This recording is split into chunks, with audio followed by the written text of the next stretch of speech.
आप देख रहे हैं अनहोनी। तो चलिए बढ़ते हैं आज की इस कहानी की ओर। मेरा नाम विजय है और मैं आज बहुत खुश हूँ क्योंकि आज मेरा फॉरेस्ट ऑफिसर के रूप में पहला दिन है। मुझे बचपन से ही जंगलों से बड़ा लगाव रहा है क्योंकि जंगल में ही एक अलग तरह की शांति होती है। इसलिए मैं बचपन से ही फॉरेस्ट ऑफिसर बनना चाहता था और आज जाकर मेरा वो सपना भी पूरा हो गया। वैसे मेरी पोस्टिंग इंडिया के सबसे बड़े जंगलों में आने वाले में से एक में हुई है। मैं आज जैसे ही अपनी ड्यूटी पर गया तो मुझे पता चला कि मुझे दिन की टाइमिंग वाली शिफ्ट में रखा गया है और मेरा सरकारी कमरा जो मुझे वन विभाग की तरफ से मिला है वो वन विभाग की चौकी से लगभग 1 किलोमीटर की दूरी पर ही था। ड्यूटी ज्वाइन करने के कुछ घंटे बाद मैं अपने कुछ साथियों के साथ जंगल की पेट्रोलिंग के लिए निकल गया और आज पूरा दिन इसी सब में बीत गया। फिर उसके बाद शाम को वन विभाग की गाड़ी ने मुझे अपने कमरे तक छोड़ दिया। फिर उसके बाद मैं कमरे के अंदर गया और अपना सामान वगैरह रखा। फिर जब तक मैंने खाना बनाकर खाया तब तक काफ़ी रात हो गई थी, इसलिए मैं सीधा अपने कमरे पर जाकर अपने बिस्तर पर लेट गया और लेटे लेटे ही पता नहीं कब मेरी आंख लग गई। फिर उसके बाद पता नहीं जाने कितनी देर बाद मेरी आंख खुली तो मुझे खिड़की से बाहर किसी के रोने की आवाज़ बहुत तेज आ रही थी। आवाज़ सुनकर मैं अपने बिस्तर पर उठकर बैठ गया, पर बैठे बैठे यही सोच रहा था कि इतनी रात में कौन हो सकता है जो इतने बड़े जंगल में रो रहा है। पर उसके बाद मैंने सोचा क्या पता कहीं किसी को मदद चाहिए हो। यही सोचकर मैं अपने बिस्तर पर से उठा और खिड़की के पास जाकर बाहर देखने की कोशिश करने लगा। पर मैंने जैसे ही बाहर देखा तो बाहर कुछ भी नहीं दिख रहा था क्योंकि बाहर बहुत अंधेरा था। उसके बाद मैं जैसे ही पीछे अपने बिस्तर की तरफ मुड़ा तभी वो रोने की आवाज़ और तेज आने लगी।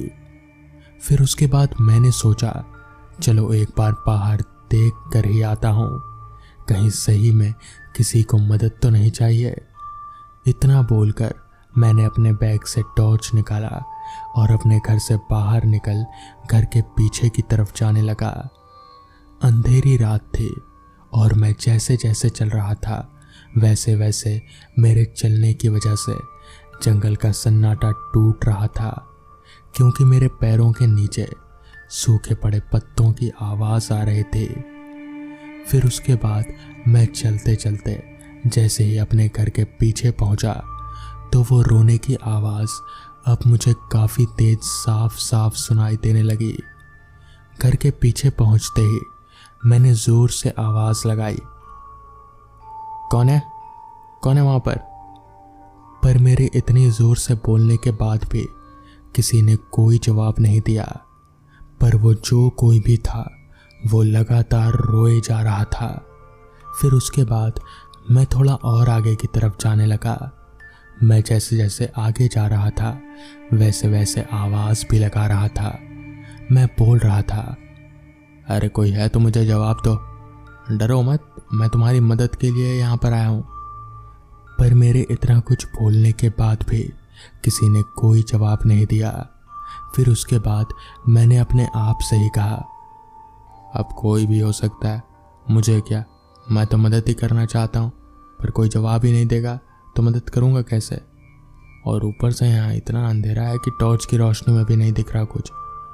इतना बोलकर जैसे ही घर वापस जाने के लिए हुआ कि तभी मैंने अपनी टॉर्च की रोशनी में देखा मुझे थोड़ी ही दूरी पर एक लड़की बैठी हुई दिखी और उसी की ही रोने की आवाज़ इतनी देर से आ रहे थे।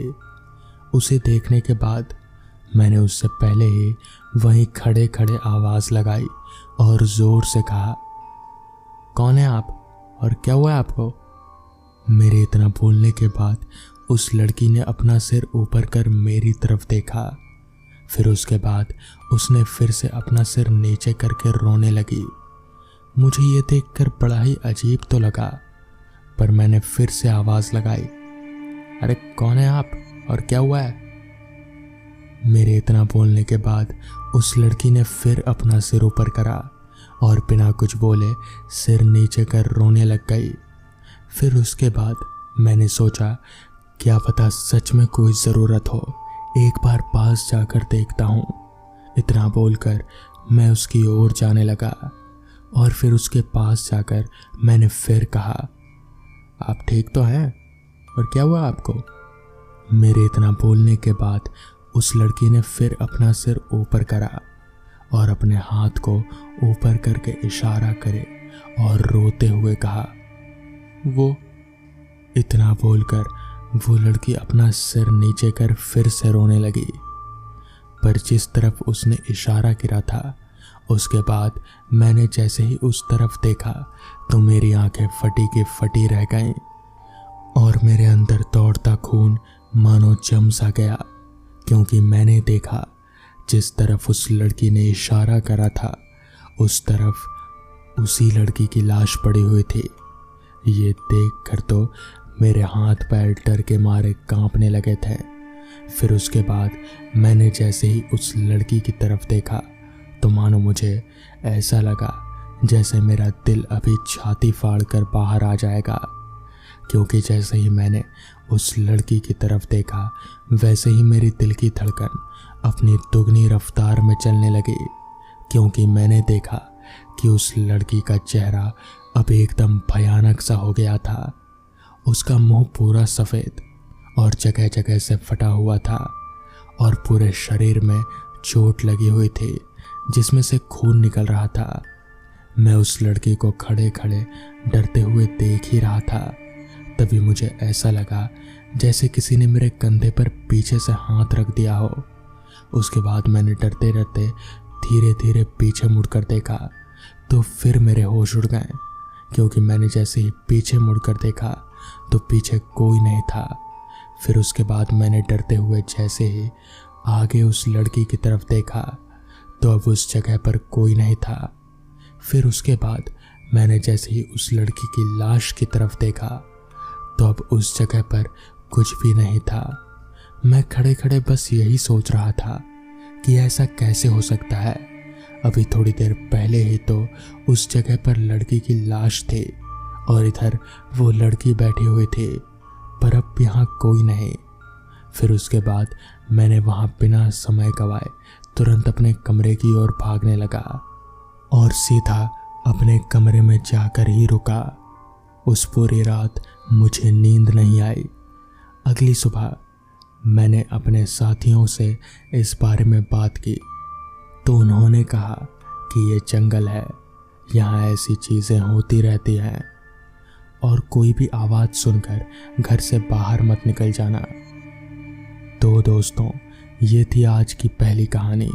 तो चलिए बढ़ते हैं आज की दूसरी कहानी की ओर।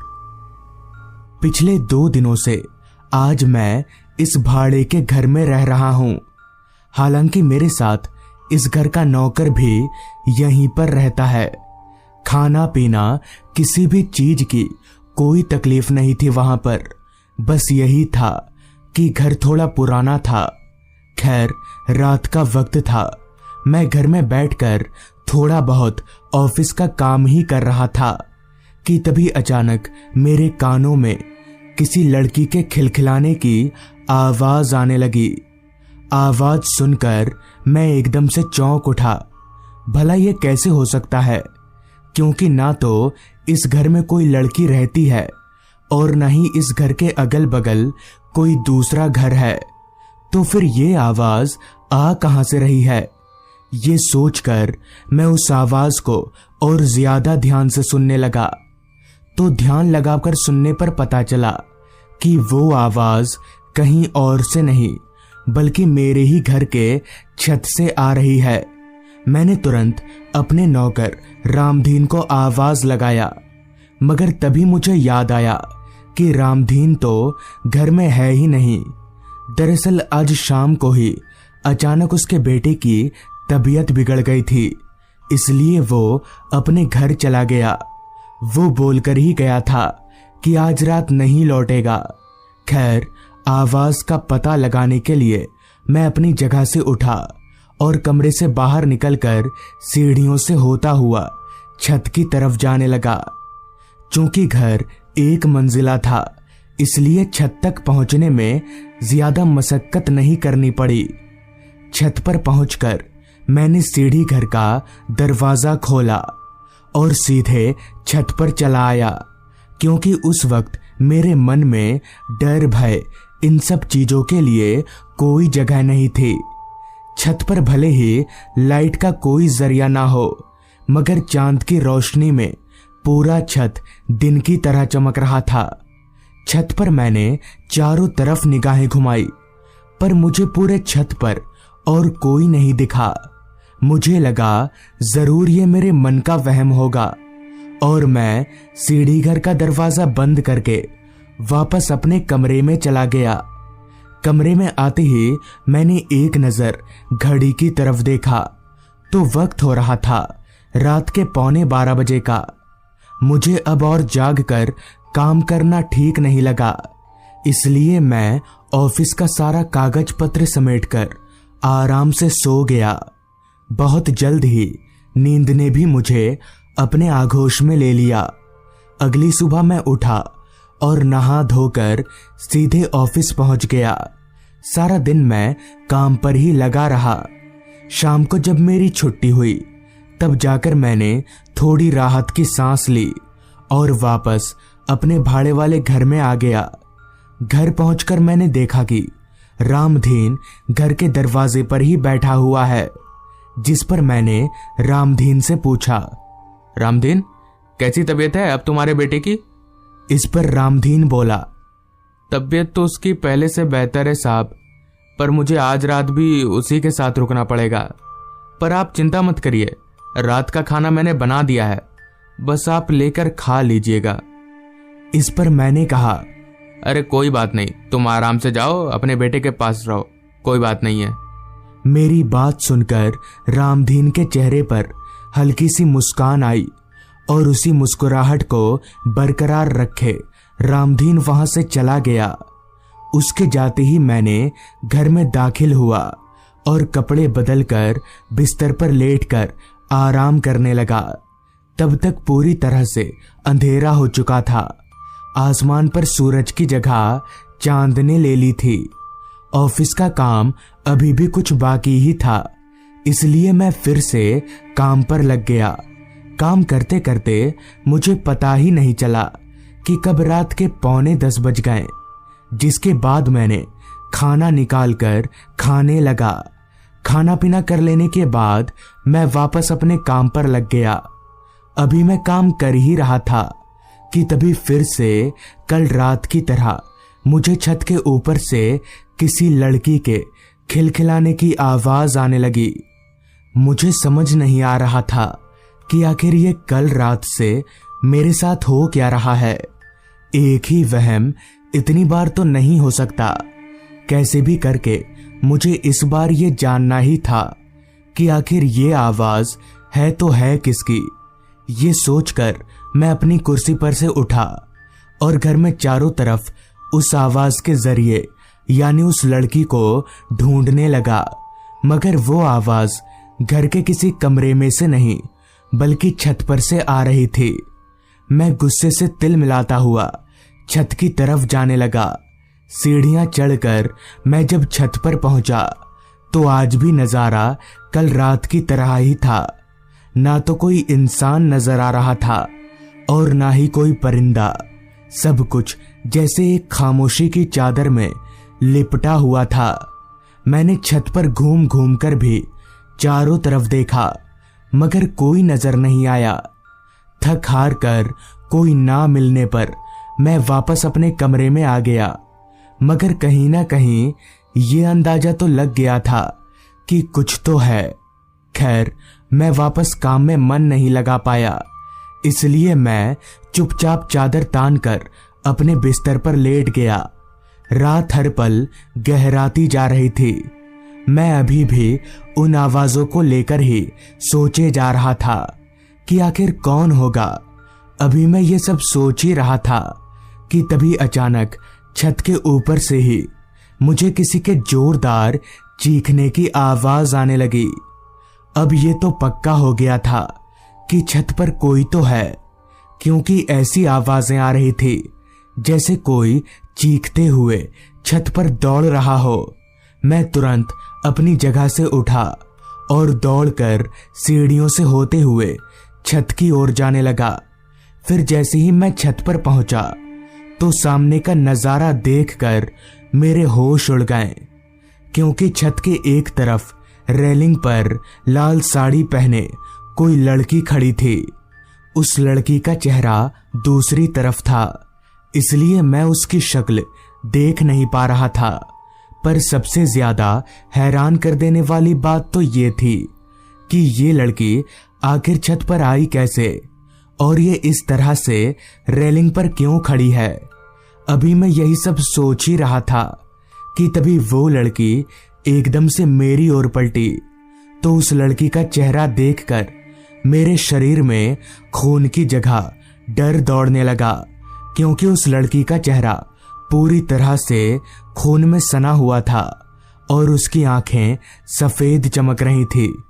इससे पहले कि मैं कुछ कर पाता या फिर वहां से भाग पाता, वो लड़की एकदम से मेरे सामने आकर खड़ी हो गई और उसने अचानक से मेरा गला पकड़ लिया। उस लड़की ने मेरा गला इतनी जोर से पकड़ा हुआ था कि मेरी आंखों के सामने सब कुछ काला काला सा दिखने लगा। मुझे सांस लेने में बहुत दिक्कत हो रही थी। इतने में ही उस लड़की ने मुझे उठाकर अचानक से छत पर से नीचे फेंक दिया। उस वक्त मैं लगभग बेहोश हो ही चुका था, मगर पूरी तरह से बेहोश होने से पहले मुझे इतना जरूर याद है कि मैं किसी नर्म चीज पर गिरा था। उसके बाद का मुझे कुछ भी याद नहीं। फिर जब मुझे होश आया तब मेरे मुंह पर कोई पानी के छींटे मार रहा था। आंख खोलकर देखा तो रामधीन मेरे मुंह पर पानी मार रहा था और मैं घर के बगान की तरफ जमीन पर गिरे बालू में गिरा हुआ था। फिर मैंने धीरे धीरे रामधीन को पूरी बात बताई, जिस पर रामधीन ने कहा, देखा साहब, इसलिए मैं आपको यह घर लेने के लिए मना कर रहा था। आगे रामधीन ने बताया, दरअसल कुछ साल पहले इस घर में एक नवविवाहिक जोड़ा रहने के लिए आया था। लड़का दिन के वक्त काम पर चला जाता और लड़की घर में ही या फिर छत पर इधर उधर करती रहती। मगर एक दिन पता नहीं कैसे, शायद अचानक छत की रेलिंग टूट जाने की वजह से वो लड़की छत से नीचे गिर गई। मगर उसकी किस्मत मेरी तरह अच्छी नहीं थी। वो सीधे सर के बल जमीन पर जा गिरी और उसकी मौत हो गई। पत्नी की मौत के बाद लड़के ने भी इस घर को छोड़ दिया, मगर आज भी उस लड़की की आत्मा इस घर के छत पर भटकती रहती है। तो दोस्तों, ये थी आज की कहानी। अगर आपको ये कहानी पसंद आई हो तो चैनल को जरूर सब्सक्राइब कर लें। तो मैं आपका दोस्त आर्यन जल्द ही मिलूंगा आपसे ऐसी ही एक कहानी के साथ।